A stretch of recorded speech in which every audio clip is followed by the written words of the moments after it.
മടുത്തു എന്ന് പലപ്പോഴും നമ്മൾ പറയാറുണ്ട്. അല്ലെങ്കിൽ ജീവിതത്തിൽ സന്തോഷമില്ല. എന്താണെന്ന് ചോദിച്ചു കഴിഞ്ഞാൽ ഉത്തരം ഒന്നേ ഉള്ളൂ: ദൈവസന്നിധിയിൽ എനിക്ക് അഭയം കണ്ടെത്താൻ പറ്റുന്നില്ല. നമ്മൾ സ്വയം അധ്വാനിക്കുന്നത് കൊണ്ടാ മടുത്തു പോകുന്നത്. കുറച്ച് ഈ ഓട്ടത്തിനിടയിൽ ഞാൻ ദൈവത്തിന്റെ സന്നിധിയിൽ ശാന്തമാകണം. ഞാൻ ദൈവത്തിന്റെ ഇടയിൽ ഇരിക്കണം, ദൈവത്തോട് സംസാരിക്കണം. അതുകൊണ്ടാണ് കർത്താവ് കൃത്യമായി പറയുന്നത്: അധ്വാനിക്കുന്നവരും ഭാരം വഹിക്കുന്നവരുമായ നിങ്ങൾ എൻ്റെ അരികെ വരി, ഞാൻ നിങ്ങളെ ആശ്വസിപ്പിക്കാം.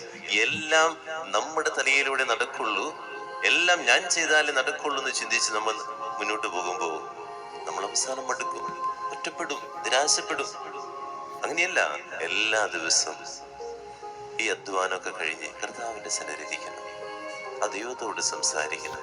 അവൻ ശക്തിപ്പെടുത്തും നമ്മളെ.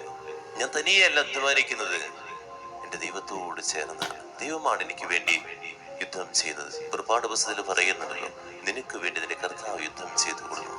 അതാണ് നമ്മൾ ചെയ്യേണ്ടത്. ഈ പ്രഭാതത്തിൽ ശക്തി സ്വീകരിച്ച് വൈകിട്ടാകുമ്പോൾ ദൈവത്തോട് പറയുന്നത്: ദൈവമേ, ഇന്ന് നിന്നിലൂടെ എനിക്ക് കുറെ കാര്യങ്ങൾ ചെയ്യാൻ പറ്റി, ഒത്തിരി നന്ദി പറയാൻ പറ്റണം. അങ്ങനെ ചെയ്തു നോക്കി മനസ്സ് ശാന്തമാകട്ടോ.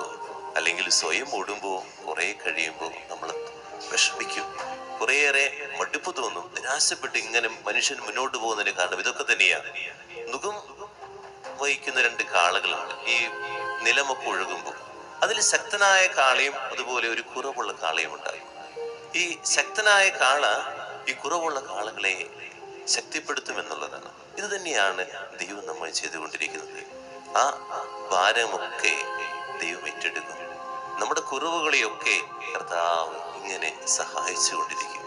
സ്വയം അധ്വാനിക്കുമ്പോൾ, ദൈവത്തെ ഇടപെടാൻ അനുവദിക്കാതിരിക്കുമ്പോൾ നമ്മൾ മടുപ്പിലേക്ക് കടന്നു വരും, അല്ലെങ്കിൽ ജീവിതത്തിൽ നിരാശയിലേക്ക് കടന്നു വരും.